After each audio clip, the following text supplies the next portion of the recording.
Hands on the table. Don't move or else. The words thundered through the dimly lit bar, every patron turning to watch. Two black twins, calm but cornered, raised their eyes to the officers surrounding them. The cops thought they were in control. But what they didn't know was that the men they threatened were not criminals, they were FBI agents. The bar pulsed with low neon light, blues and reds flickering across worn leather booths. A jukebox hummed in the corner, its music barely audible over the chatter and clinking glasses. Laughter filled the air, but in one booth, two black twins sat quietly. Identical in face, yet subtly different in presence.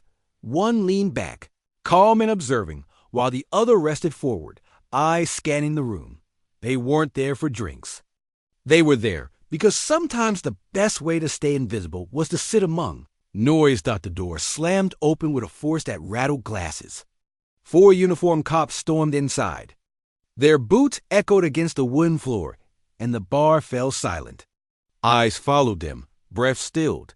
The cops' eyes swept the room, then stopped fixed on the twins. Something about their calm demeanor, their refusal to shrink, triggered suspicion.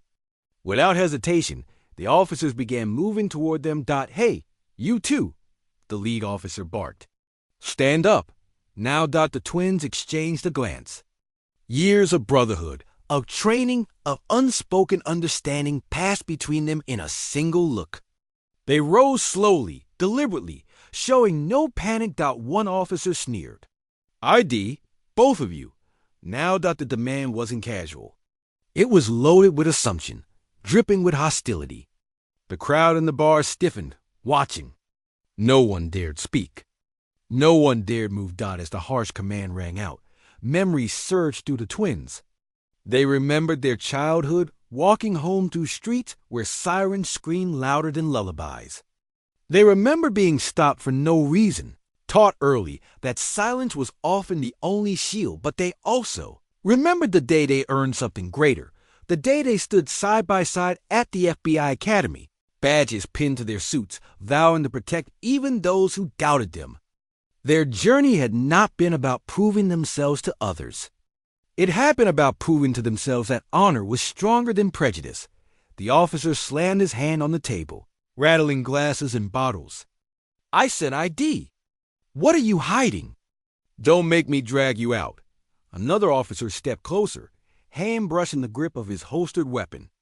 Or maybe you're already wanted. You look the type. The insults hung heavy in the air.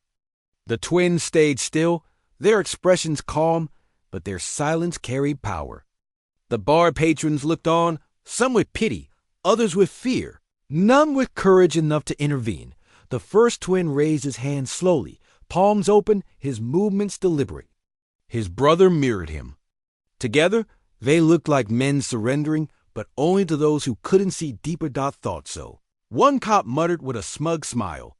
Scared, but the truth was different. Their stillness was not fear.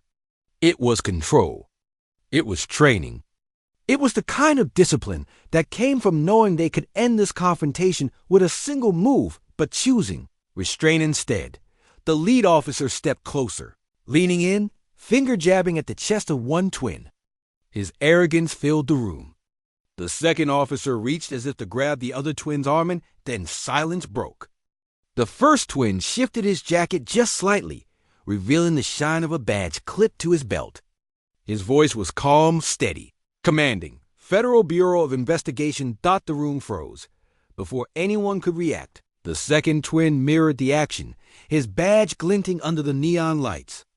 His words carried the same weight. We're not suspects. We're FBI. The silence was deafening. Patrons stared, eyes wide. The cops' expressions collapsed, smugness draining into disbelief. Their hands, once so quick to reach for weapons, hovered uncertainly. The lead officer stumbled back a step. You're agents. The first twin cut in. His tone held no anger, only authority. And the way you walked in here tonight, you just crossed a line. The second twin stepped forward, his eyes locked on the officers. His words were steady, deliberate, leaving no room for argument. A badge isn't a license to threaten. It's a duty to protect.